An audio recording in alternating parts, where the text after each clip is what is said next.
देखो, पहले तो मैं मीडिया के साथियों का, उनके मन में बहुत सारे सवाल होंगे, पॉलिटिकल, सोशल, मेरे यहाँ आने का, जिस साथी से मैं मिलने गया था उसके बारे में जानने का।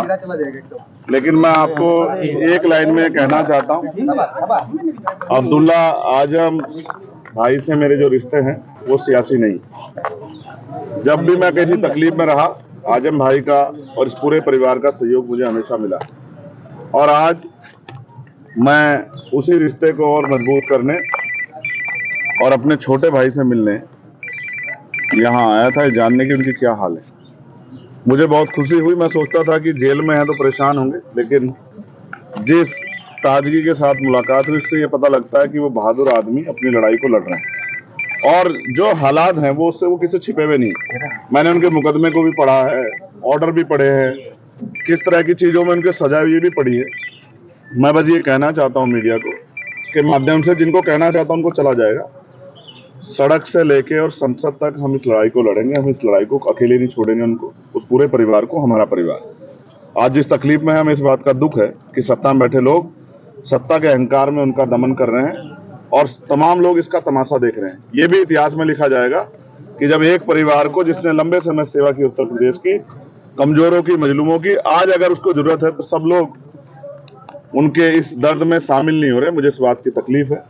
और जिस तरह के फर्जी मुकदमे लगा के और तमाम चीज, जब वादी कह रहा है कि मेरा कोई नुकसान नहीं हुआ है, सरकार कह रही है कि हमने कुछ खरीदा नहीं है, लेकिन फिर भी सजा सजा सजा, रोज नए मुकदमे, ये सब ये साबित करती हैं कि ये सरकार की देखरेख में हो रहा है। जब मौका मिलेगा, आगे ताकत बढ़ेगी, इन सारे फर्जी मुकदमों की जांच कराई जाएगी, और फर्जी मुकदमे करने वाले उन अधिकारी कर्मचारियों का विशेष ख्याल रखा जाएगा जिन्होंने ये सब चीजें, इस अपराध को, ये गैर कानूनी है तो इलीगल है तो ये अपराध है, इस अपराध को खारिज करने में सरकार की मदद की। संयोग है कि आज आपकी अब्दुल्ला से मुलाकात हुई और आज अखिलेश यादव भी रामपुर में जो है इनके परिवार से मिल रहे हैं। क्या ये इसका क्या मतलब समझे?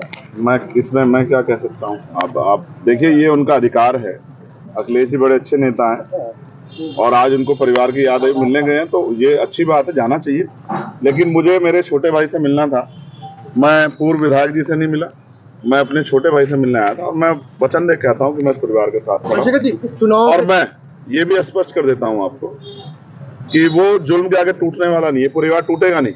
मैंने उनकी वालिदा को देखा, पूर्व एमपी साहब को, क्या हालात थे उनके मैं जानता हूँ। लोग बताते थे कि उठ नहीं पाती थी, 2 लोग पकड़ के ले जाते थे बाथरूम, तब भी उन्होंने इतना जुल्म सहा, सिर्फ इसलिए कि आजम भाई की पत्नी है। अभी आपने कहा कि कुछ लोग साथ नहीं दे रहे हैं, किसकी तरफ इशारा था? नहीं, मेरा एडमिनिस्ट्रेशन और जो सिस्टम है उससे मैं वो कर रहा हूँ। आप अखिलेश जी की तरफ मत ले जाइए।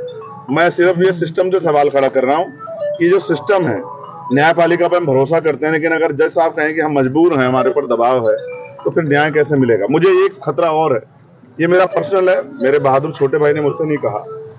जिस तरह से पिछली कई घटनाएं हुई है, मैं उनकी जान की सलामती की प्रार्थना करता हूँ, और मैं सरकार से कहता हूँ कि ठीक है, आपके विरोध, अंतर विरोध हो सकते हैं, वैचारिक विरोध हो सकते हैं, राजनीतिक विरोध हो सकते हैं, लेकिन मैं चेतावनी के तौर पे कहना चाहता हूं कि अगर कोई इस तरह का षड्यंत्र या साजिश करने की कोशिश की गई तो हम और हमारी पार्टी के लोग बिल्कुल चुप नहीं रहेंगे, ईंट से ईंट सरकार की बजा देंगे। ये चेतावनी में सरकार को देना चाहता हूँ। अब्दुल्ला से आज आपकी मुलाकात हुई। पहले भी कई जगह पे ऐसा देखने को मिला, हमीरपुर और तमाम जगहों से खबरें आई, समाजवादी पार्टी से लोग टूटकर आपकी पार्टी में आए हैं, तो कहीं ना कहीं ये भी कहा जा रहा है कि तोड़ने का काम कर। आप इसे राजनीतिक मुलाकात बनाना चाहते हैं, जबकि मैं फिर आपसे कह रहा हूं